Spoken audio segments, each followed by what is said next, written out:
Menginjak ke 2024 dalam tempoh 10 hari lagi, Kepimpinan Kerajaan Madani yang ditunjangi Perdana Menteri Datuk Seri Anwar Ibrahim telah melaksanakan pelbagai inisiatif ekonomi menerusi kalender 2023 bagi memacu terus pertumbuhan ekonomi negara.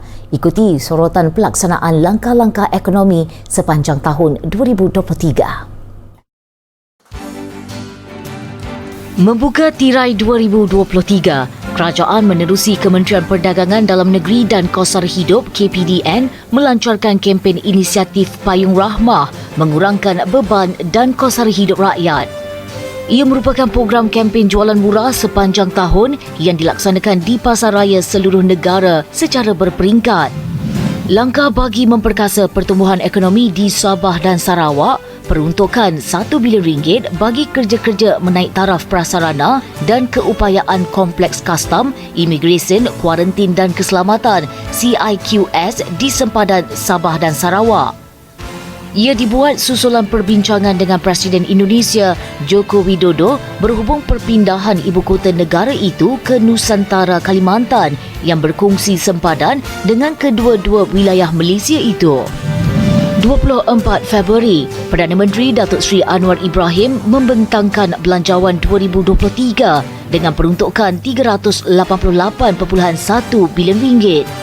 Peruntukan belanjawan ini lebih besar berbanding kerajaan terdahulu iaitu RM372.3 bilion. Ia merupakan belanjawan sulung kerajaan perpaduan yang dibentangkan Datuk Seri Anwar yang juga Menteri Keuangan selepas membentangkan belanjawan mini pada 20 Disember 2022. Kerajaan melancarkan inisiatif Pendapatan Rakyat IPR bagi meningkatkan penjanaan pendapatan kepada lebih 126,000 isi rumah daripada kumpulan miskin tegar. Inisiatif baharu ini mewujudkan ekosistem mampan dan berkelangsungan agar golongan itu dapat meningkatkan taraf hidup dan keluar dari garis kemiskinan.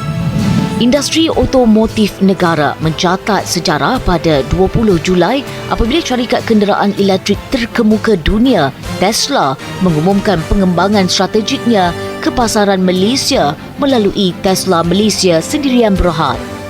Syarikat itu juga memperkenalkan barisan kenderaan elektrik EV yang canggih kepada pengguna Malaysia bermula dengan Model 3 dan Model Y dengan harga antara RM199,000 dan RM288,000.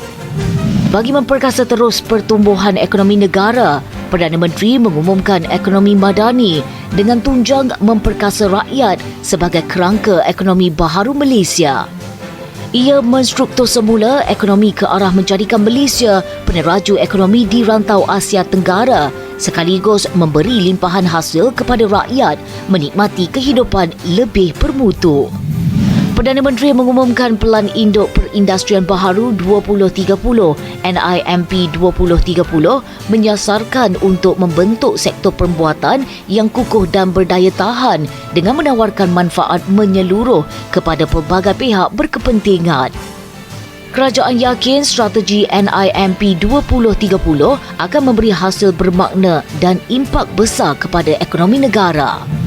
Menutup tirai agenda ekonomi 2023, Perdana Menteri mengumumkan Belanjawan 2024 pada 13 Oktober dengan peruntukan RM393.8 bilion. Menerusinya, kerajaan menyediakan RM303.8 bilion bagi belanja mengurus dan RM90 bilion bagi belanja pembangunan serta RM2 bilion simpanan luar jangka. Peruntukan itu membabitkan penambahan siling rancangan Malaysia ke-12 RM15 bilion menjadikan jumlah keseluruhan RM415 bilion untuk tempoh 5 tahun.